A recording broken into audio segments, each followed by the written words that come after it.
सिपाहियों को हमेशा तैयार और मोहतात रहना चाहिए। आज शब की जिम्मेदारी बहुत अहम है।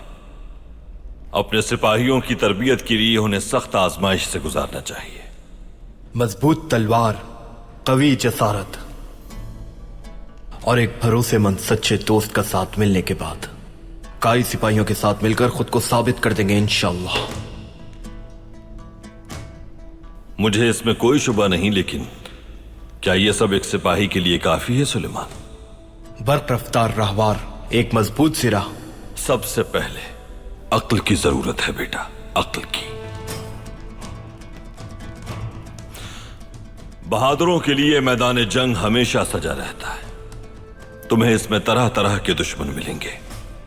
कभी एक तलवार ही काफी होती है दुश्मन के लिए। बाज़ औक़ात सुलह व अमन के जरिए एक बड़ी जंग के लिए तैयार होते हैं आप। अगर हर जंग में एक जैसी हिकमत अमली हो आपकी, तो कुछ अरसे बाद आपका दुश्मन आपकी अगली पेशकदमी को भांप जाता है। और फिर वो वक्त आता है जब वो जान जाता है कि आपको शिकस्त कैसे देनी है। इसी वजह से चाहे आप बहादुर क्यों ना हो, शेर की तरह आपको अपनी अक्ल को बखूबी इस्तेमाल करने का गुर आना चाहिए। एक गीदड़ और लक्कड़ भग्गा भी शेर के दुश्मन होते हैं, लेकिन क्या वो शेर को जेर करने की हिम्मत रखते हैं? शेर उन दोनों से बहुत ताकतवर होता है। वो लकड़ भक्का को शिकस्त दे सकता है, लेकिन अगर वो दोनों मिल जाएं और मिलकर शेर को मारना चाहें, तो उस वक्त वो शेर क्या करेगा? बहादुरों, जसारत हर दुश्मन की फितरत होती है, लेकिन अक्ल हर एक के पास नहीं होती।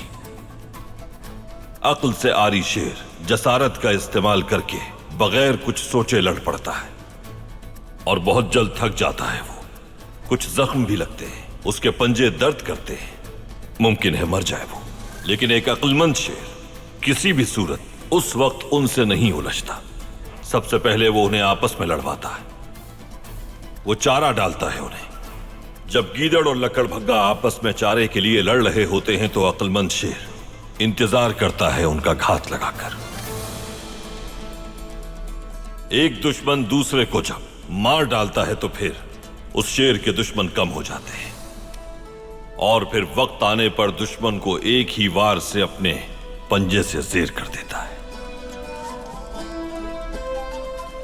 अगर दुश्मन के पास 100 चालें हैं, तो तुम्हारे पास 1000 होनी चाहिए।